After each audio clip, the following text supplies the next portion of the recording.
Hello students, welcome to the present video segment. We are doing Matthew Arnold's on the modern element in literature, and we were in a place where Arnold was talking about how development in material terms of a particular age would be paralleled by developments in literature.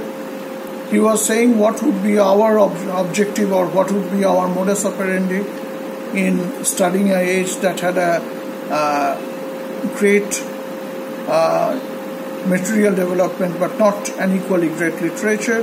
In that case, we'll study the material developments of the age but not so much the literary developments, the literary interpretations, and of course the vice versa, in which the literary interpretation is very adequate but the material developments are not very worthy of the literary advancements. In that case, the literature would be studied in detail. Now we come to the next paragraph, where he is in fact taking up poetry to be a kind of a test, the poetic aspect of literature to be kind of a text, a kind of a test by which the literary achievements of a particular age can be measured. And I shall not, I hope, and this is, I'm reading from the text, and I shall not, I hope, be thought to magnify too much my office if I add that it is to the poetical literature of an age that we must in general look for the most perfect, the most adequate interpretation of that age, for the performance of a work which demands the most energetic and harmonious activity of all the powers of the human mind. Because the activity of the whole mind, that genius, as Johnson nobly describes it, without which judgment is cold and knowledge is inert, that energy which collects, combines, amplifies and animates is in poetry at its highest stretch and in its most energetic exertion. Now why does he say, and I shall not, I hope, be thought to magnify too much my office if I did? Too much I hope I'm not glorifying my own office too much. Why? Because he's a very well-known poet when he's writing this. And some of you have read Dover Beach by Matthew Arnold. There's another, also a very well-known pastoral poem called Scholar Gypsy, in which the commentary on the Victorian period is a very important element. Here again, he says that the most adequate way, the most effective way to interpret literature is by interpreting literature of a particular age, is by interpreting the poetry of that age. And when he says that, he hopes that he should not be interpreted as being boastful of his own office. And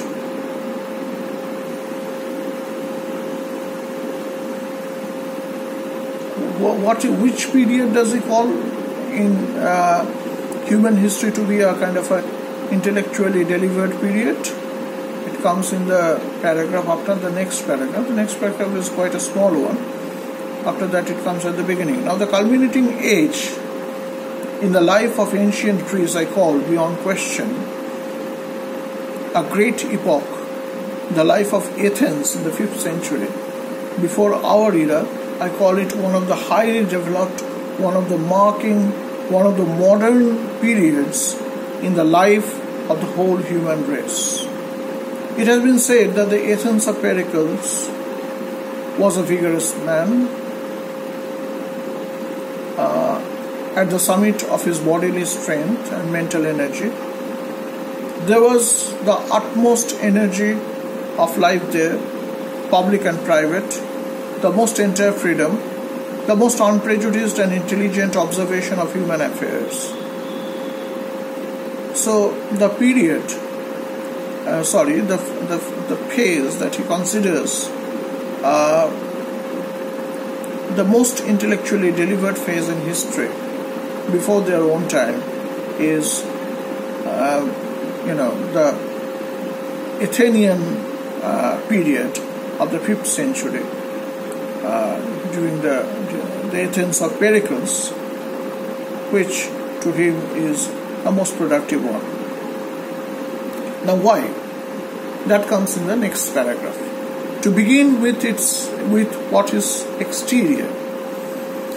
One of the most characteristic outward features of a modern age, of an age of advanced civilization, is the banishment of the ensigns of war and bloodshed from the intercourses of civil life, of life which is non-military, a life which is very ordinary, everyday life. Now the symbols that we wear of conflict, like say an Elizabethan gentleman wearing a short, these symbols of conflict, according to Arnold, would not so much be in use in a modern, in a period like that, in a delivered period. In an intellectually delivered period, they would become less and less popular. They would not so much be in use. The ensigns and the symbols of conflict that we wear, maybe carrying a sword or carrying some kind of a weapon, which is a part of the general attire in some cases. So what does that suggest? It suggests that the establishment of peace is one of the most important elements of civilization and of a civilized period. Not only establishment of peace, rather the celebration of peace.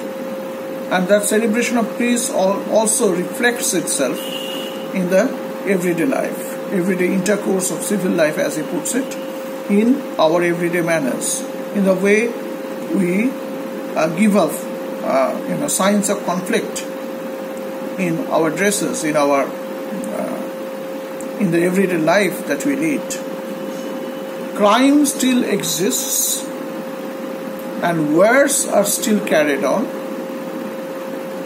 but within the limits of civil life, a circle has been formed within which man can move securely and develop the arts of peace uninterrupted. There would be crimes, there would be wars, but still man has independence to exercise and enjoy peace. That would be that kind of a society. The private man does not go forth to his daily occupation prepared to assail the life of his neighbor or to have to defend his own. Now, you don't always have to take recourse to arms and kill other people in order to save your own life. With the disappearance of the constant means of offense, the occasions of offense diminish. Society at last acquire repose, confidence, and free activity.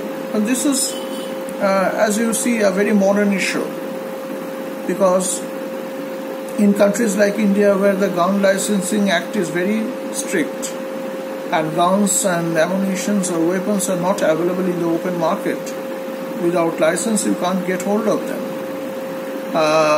This is a dominant philosophy underlying that the more you will diminish the use of this weapon or the purchase of these weapons from our cultural life, the more the society will be peaceful.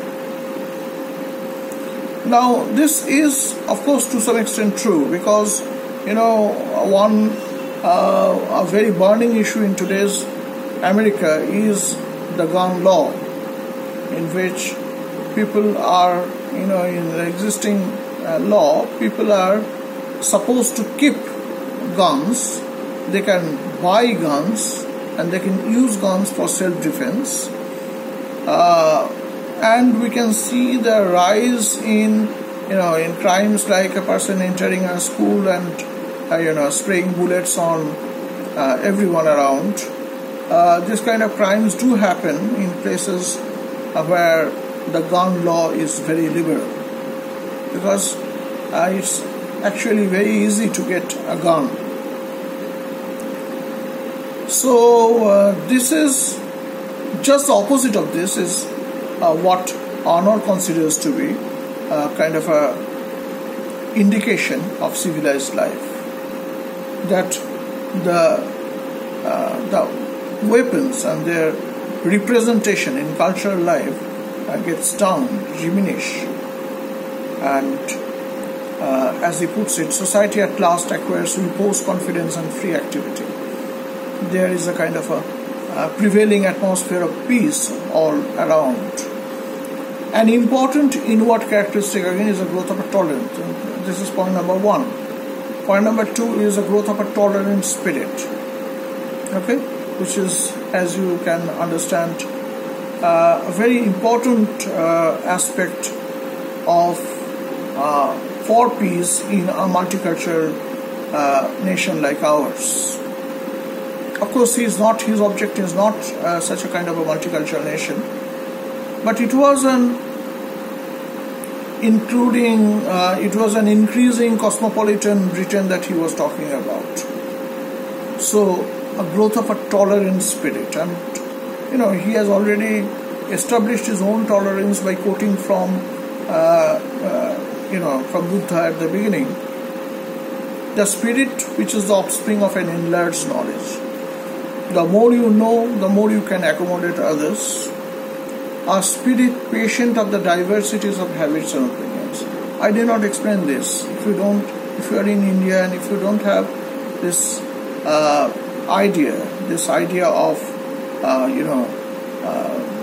the spirit of tolerance and the spirit of acknowledging the presence of diversities, then you are just a misfit in the modern world. Now, in the Indian context, I'm reminded at this particular juncture of Swami Vivekananda, who said that no, it's not tolerance that is important, it is acceptance that is important. He has gone one step further than Matthew Arnold in this aspect. Matthew Arnold calls about tolerance. Vivekananda says that it is acceptance that is more necessary. You have to accept each other rather than just be tolerant towards each other. The other characteristics are the multiplications of the convenience of life.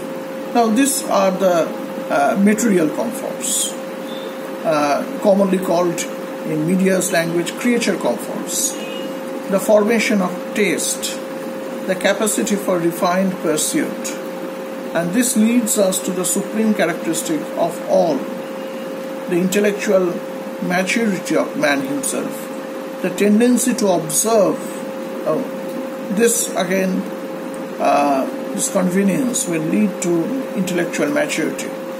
If you are comfortable, it's only then that you can think about creative arts. And what is this intellectual maturity? What does it consist of? The tendency to observe facts with a critical spirit, to search for their law, not to wander among them at random, to judge by the rule of reason, not by the impulse of prejudice or caprice. Number 1, these are all, to some extent associated with the idea of tolerance and acceptance. Number 1, to see things with a critical spirit, not just accept whatever is told. Number 2, to search for their laws. It actually, he talks about the principles that walk behind these things. Not to wander among them at random, to generalize, to pass from the general to pass from the particular to the general, to read each particular and find out a general underlying law that is working through these particulars. To judge by the rule of reason, and be rational in judgment rather than, submitting to prejudice or caprice. Now, this is quite related with the idea of tolerance, isn't it? Because if you really see things by rationality, then all humans are equal, and you can embrace everyone. You need not, discriminate between this and that, between ours and theirs. You can incorporate everyone within your ambit. Okay? If it is seen from the light of rationality and not from the light of prejudice and what has been taught to you, what has been, said to you. Okay? You should always, this is what Arnold implies, you should always judge everything from the light of rationality and never accept anything at its face value. With this, and this is an age that does this is an intellectually deliberate age. Now, with this, we are ending this particular segment. I'll carry on this. I'll study of this in the next segment as well. Thank you.